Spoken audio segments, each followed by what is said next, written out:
Hi everyone, and welcome back to Bryan's Business World. Today we're going to talk about the 4 pillars of failure in American business and American employment.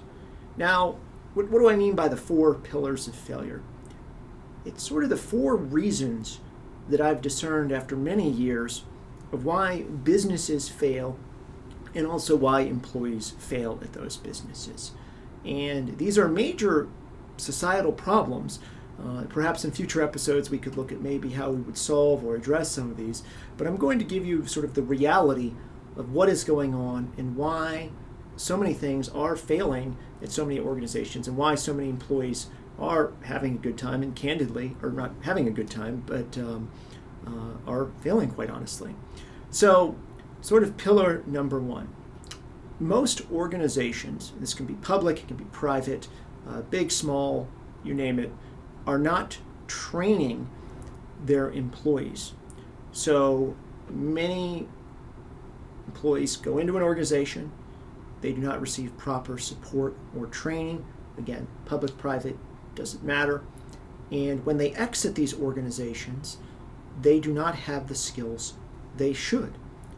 So at least one area that I know fairly well in the legal market, many employees and paralegals do not have the skills that they should associated with the level of experience that they have. And that is creating havoc and confusion in the workforce. Why?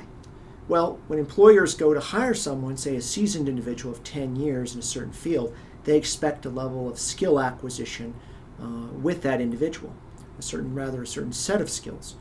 And increasingly, it's not there at all. So organization after organization are churning out people who've even been there for years and years who do not have the skills and know-how they need that is commensurate with that. So this creates a great deal of havoc in hiring because you are hiring for X level of experience with Y level of skills. And the, quote, experience is there, but the skills are completely absent. So employers facing this really have a random jack-in-the-box, unknown outcome of hiring almost anyone, even with a lot of experience.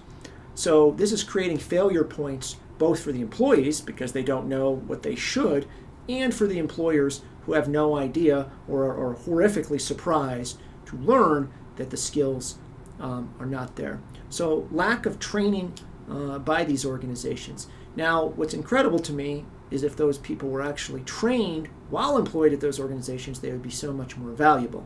For a different topic in another show, maybe we can get into why people aren't being trained and why they are allowed to stay so long with those organizations. But it's a huge point of failure. Second major point of failure among American workers, and maybe debatably workers all over the world, but we're going to talk about the U.S. for now. Mom and dad. Mom and dad have told everybody they're awesome, they're great, you rock, you don't have to perform, you're special, unique, just show up and demand it, go ahead and get that participation medal or medals or accolades, whatever it may be, just show up and you're awesome and everybody loves you and everyone thinks you're awesome. Well, the reality of performance is that most employees are not awesome. Coming into the workforce especially, there seems to be a great deal of entitlement. Now, everyone likes to bash the young people here, and that's actually not fair. Yes, generally speaking, young people can be more entitled and more think that the world owes them something, again, due to the preaching and training by mom and dad. But that really, the culture of give it to me without working has infected every age group of worker in my experience, all the way down the line. From the oldest workers I've seen to the youngest, an entitlement of where I'm awesome for not performing. Again, I call it the I'm awesome for not performing. That has infected every age bracket of worker, and very badly in this country. So mom and dad are to blame for that, and I'll be candid in assigning that blame.